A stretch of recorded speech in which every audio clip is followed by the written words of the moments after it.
Hello, my name is Adam, and I review movies, television shows, and podcasts. Today, I'm going to review one of the most unique movies in the true crime drama genre, not drama, the true crime genre. And it is from 2016. It's called Tower, and it's about a mass shooting that was perpetrated by Charles J. Whitmer in the summer of 1966 at the University of Austin campus. And probably you know this because it's probably the first, maybe not the first mass shooting, but it's the first modern mass shooting. And it's the guy in the tower shooting people. Um, the film is unique because of two reasons.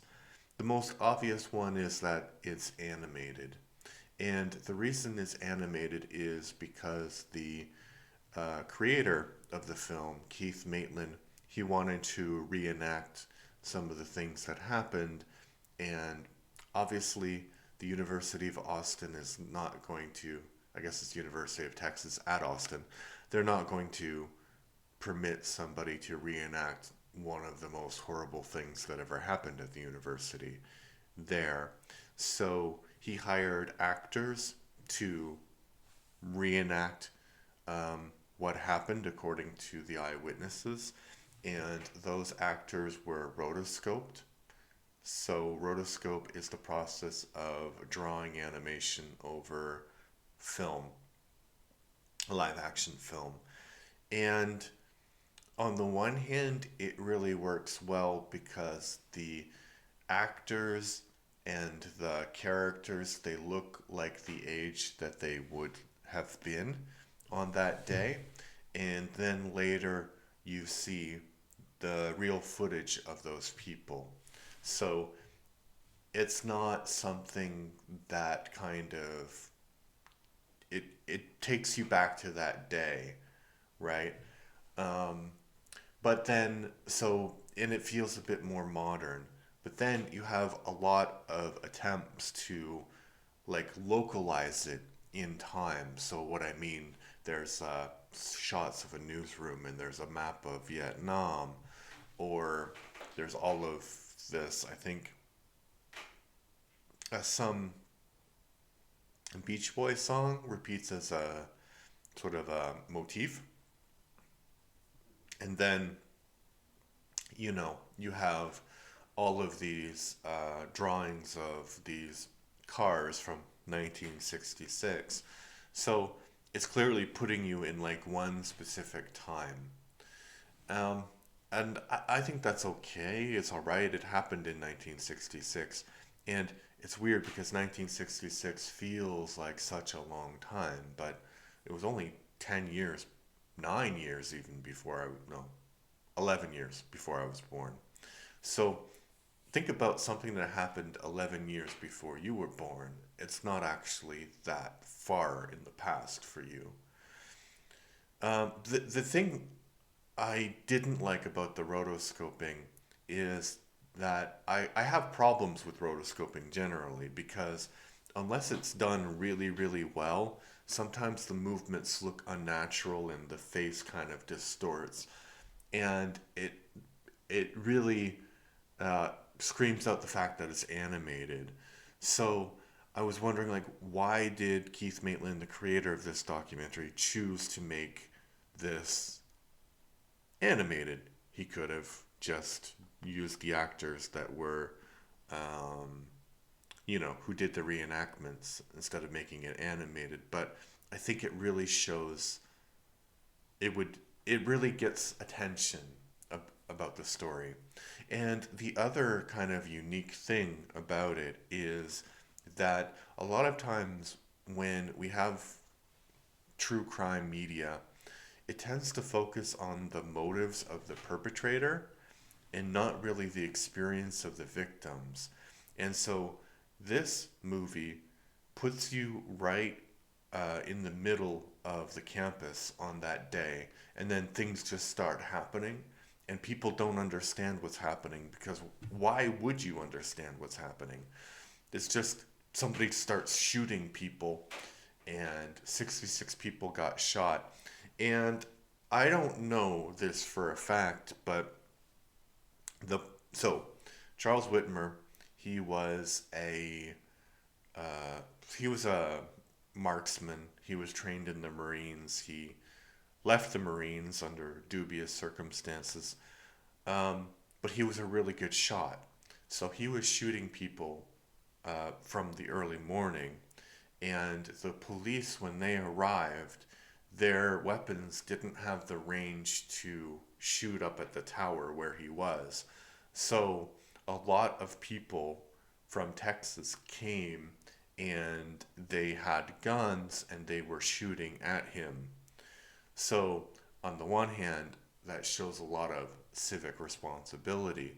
But on the other hand, you kind of wonder how many, if there was any um, victims that were not shot by Whitmer, but who were shot by friendly fire, so to speak. There was two ladies who were caught in the crossfire and they were hit by shrapnel.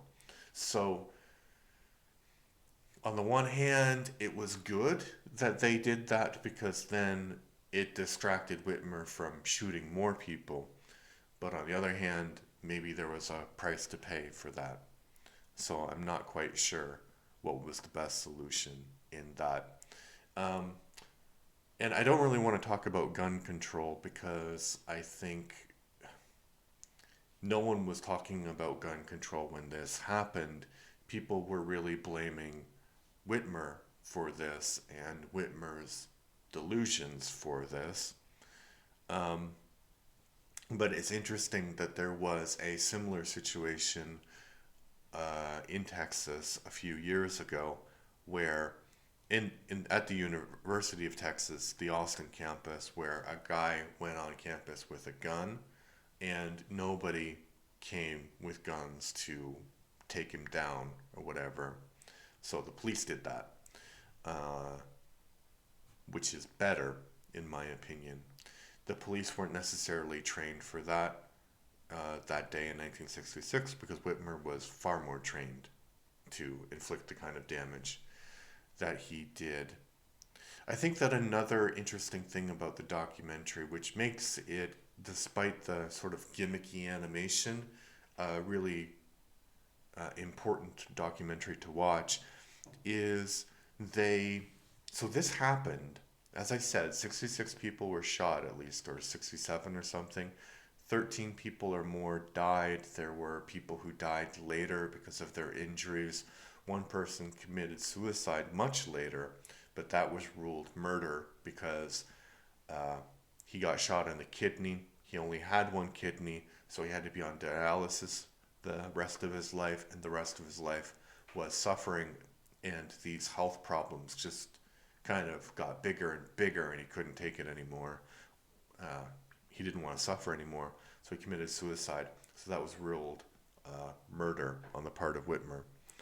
Um, yeah, so it was a horrible, horrible day. There were people who were trapped on hot pavement for hours before somebody could reach them. Um, People lost boyfriends, people lost grandsons, people lost a lot. And then there was like blood everywhere when everything finished.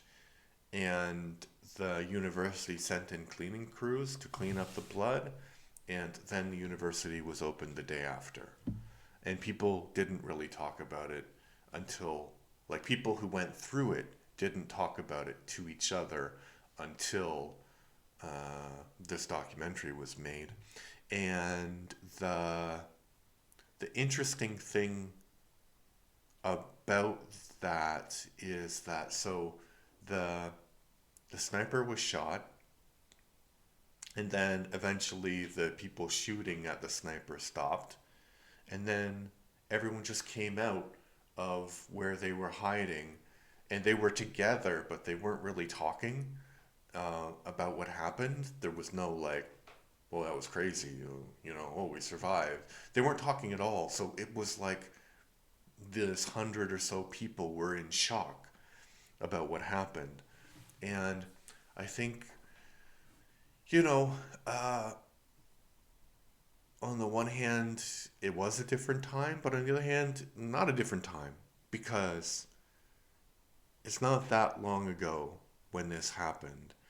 And unfortunately, it was the first sort of very public, very publicized mass shooting in the United States. So it just spawned copycats after copycats after copycats, and people still talk about Whitmer uh, as an inspiration. Some of these people who do these shootings. So I think that it's a good documentary. It's a very important documentary. I have some doubts about the style, but if you haven't seen it, maybe go watch it and tell me what you think about it in the comments down below. Thank you. Bye bye.